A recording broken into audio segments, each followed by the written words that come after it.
Hello everyone, United Myanmar က Teachers ကလည်းဖြစ်ပါတယ်။ဒီဗီဒီယိုလေးထဲမှာတော့ past perfect tense အကြောင်းကိုရှင်းပြပေးသွားမှာဖြစ်ပါတယ်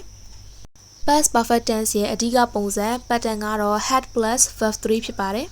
။ past perfect tense မှာလည်းတခြား tense တွေလိုပဲ form 3မျိုးရှိပါတယ်။ပထမပုံစံက affirmative လို့ခေါ်တဲ့ရိုးရိုးဝါကြပုံစံ၊ဒုတိယပုံစံက negative လို့ခေါ်တဲ့အငြင်းဝါကြပုံစံနဲ့နောက်တစ်မျိုးက interrogative လို့ခေါ်တဲ့မေးခွန်းပုံစံတို့ဖြစ်ပါတယ်။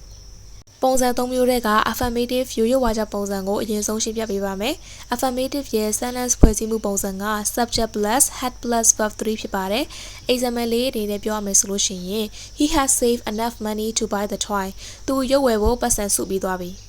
။ She had washed her hands before eating. သူမစားခင်လက်ကိုသေချာဆေးပြီးသွားပြီ။ The boss had cancelled the meeting. boss ကအစည်းအဝေးကိုဖျက်လိုက်ပြီ။ဒုတိယပုံစံက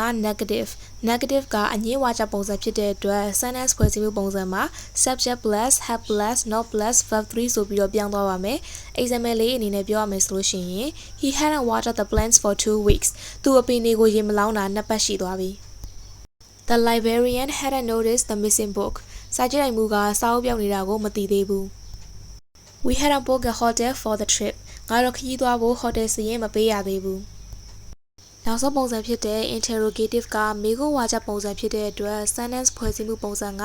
had plus subject plus verb 3ဖြစ်ပါတယ်။ပြီးတော့ sentence ရဲ့အဆုံးမှာ question mark ပါကိုပါရပါမယ်။ example လေးအနေနဲ့ပြောရမယ်ဆိုလို့ရှိရင် had they turned off the lights when they left. သူတို့မသွားခင်မီးပိတ်သွားရဲ့လား။ Had you heard the news about the accident. မင်းမတော်တဆမှုအကြောင်းသတင်းကြားပြီးပြီလား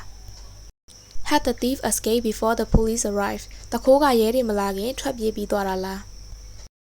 ဒီတော့ past perfect tense ကိုအချင်းချင်းပြန်ပြောရမယ်ဆိုလို့ရှိရင် past perfect tense မှာ form 3မျိုးရှိပါတယ်။ affirmative လို့ခေါ်တဲ့ရိုးရိုးဝါကြပုံစံရဲ့ negative လို့ခေါ်တဲ့အငြင်းဝါကြပုံစံရဲ့ interrogative လို့ခေါ်တဲ့မေးခွန်းဝါကြပုံစံရဲ့ဆိုပြီးတော့ဖြစ်ပါတယ်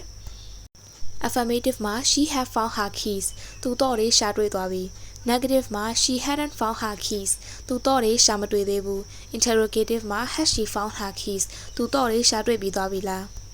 ဒီနေ့အတွက် homework လေးကတော့ပေးထားတဲ့ affirmative စာကြောင်း10ကြောင်းကို negative ပုံစံရဲ့ interrogative ပုံစံရဲ့ပြောင်းပေးဖို့ပဲဖြစ်ပါတယ်။ဒီဗီဒီယိုလေးကိုကြည့်ပြီးနားလည်ရဆိုရင်တော့ဒီအင်စာလေးကိုကောင်းကောင်းလုပ်နိုင်မှာဖြစ်ပါတယ်။နောက်ထပ်ဗီဒီယိုမှာတော့ past perfect tense ကိုဘယ်လိုသုံးရမလဲဆိုတာကိုရှင်းပြပေးသွားပါမယ်။